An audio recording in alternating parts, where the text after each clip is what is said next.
In nearly every episode of Smug and Play, we talk about what a transformational year 1999 was for PC gaming, both in terms of CPU performance and GPU performance. This was the year that we entered with the Riva TNT and exited with the GeForce 256 with twice the pixel pipes and hardware TNL. And these changes enabled incredible pieces of software such as the foundational esports titles Unreal Tournament and Quake 3 Arena.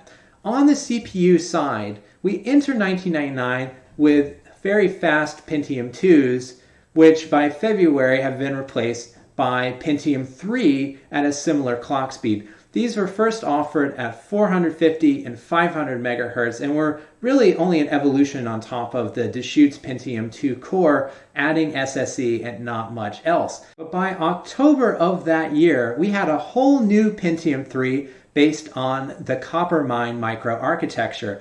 This brought full speed on-die L2 cache to the table, as well as moving us from a 250 nanometer process to 180 nanometers, slashing TDPs in half and enabling much faster clock speeds. By December of that year, we had Pentium 3s running at 800 megahertz. Now, if you were like me and had a 450 megahertz Pentium 3, and were thinking that maybe there was a lot of performance left on the table by the end of the year, would it be worthwhile to upgrade to a new Pentium 3 at one of these faster clock speeds in the same year, and at what cost? This new sealed inbox 750 megahertz Coppermine Pentium 3 would have cost you a little more than $800 at the end of 1999. What kind of performance improvement could we see upgrading from what was a top-of-the-line machine in February to a much closer to top-of-the-line machine at the end of the year? Let's unbox this processor and then throw it in our 450 megahertz Pentium 3 Voodoo3 rig to see what sort of improvements we can get, all within just a span of a few short months and a lot of money. Let's turn around the camera and see what's in here. Okay, fresh from eBay is this brand new sealed slot 1 Coppermine Pentium 3 at 750 megahertz with a 100 megahertz front side bus.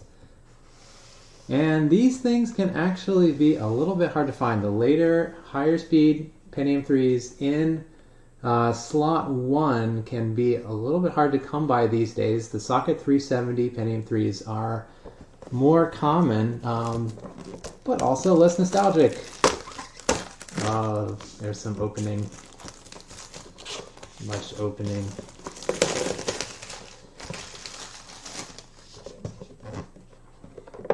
Let's see, what's the best way in? Maybe this side.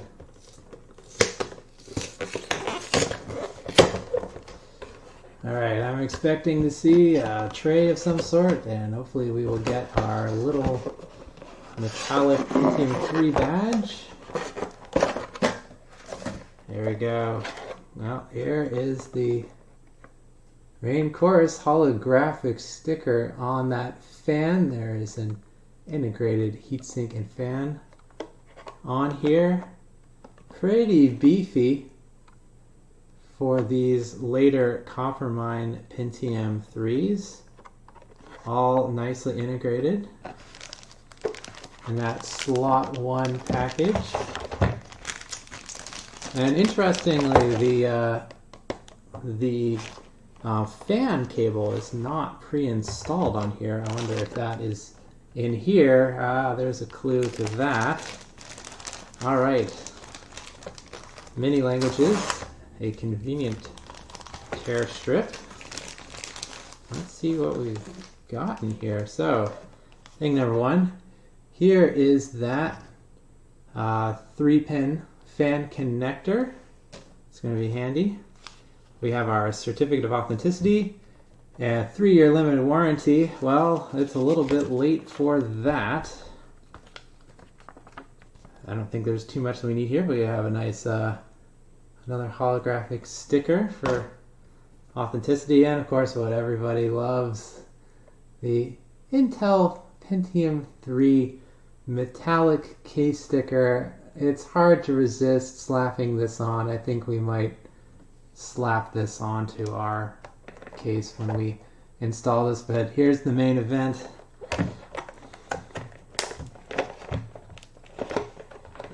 It is well sealed. These are riveted in place. And there you go. Never used, never seen the light of day. 750 megahertz slot 1 Pentium 3. Let's see how this baby does in our 1999 retro rig. And the award for the world's simplest CPU installation goes to the slot 1 Intel Pentium 3. Assuming you have it pointed in the right direction. Actually aligned over the slot. Let's go pop this into the CPU fan. And we're done. Okay, so I know that a few seconds ago in edited video time, I indicated that that was the easiest upgrade process of any I've experienced. However, the physical process of inserting a slot 1 processor versus the actual process that I later went through, getting it to function, is very different. So I want to give a caveat here. When I turned on the machine after installing the new processor, it detected properly as a 750 megahertz, 100 megahertz front side bus Pentium 3.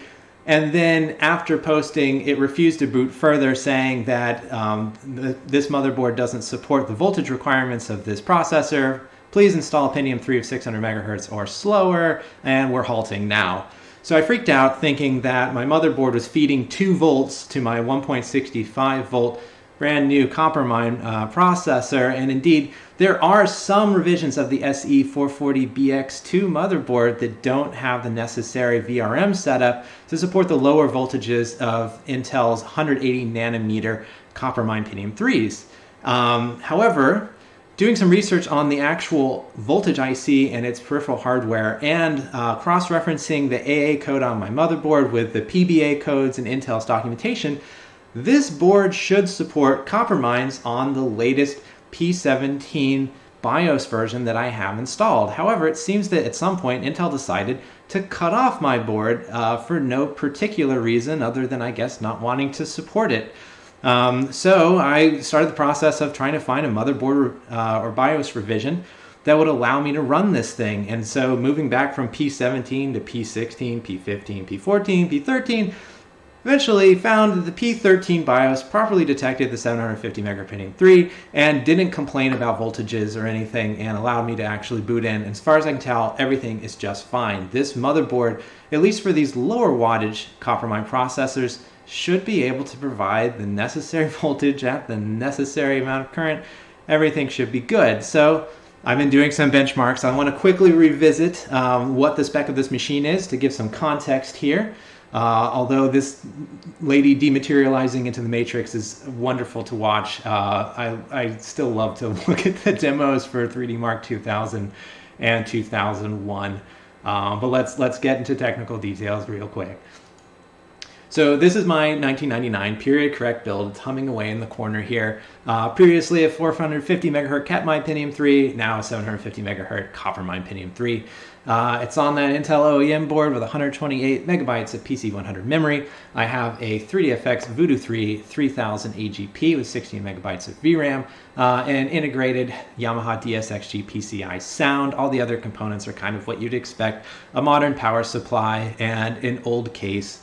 And some other, components, not the important stuff. So let's look at synthetic benchmarks first. Not because they necessarily have a huge bearing on the experience you'll have in games, but because they allow you to sort of measure things up with other period benchmarks and contemporary reviews of this stuff.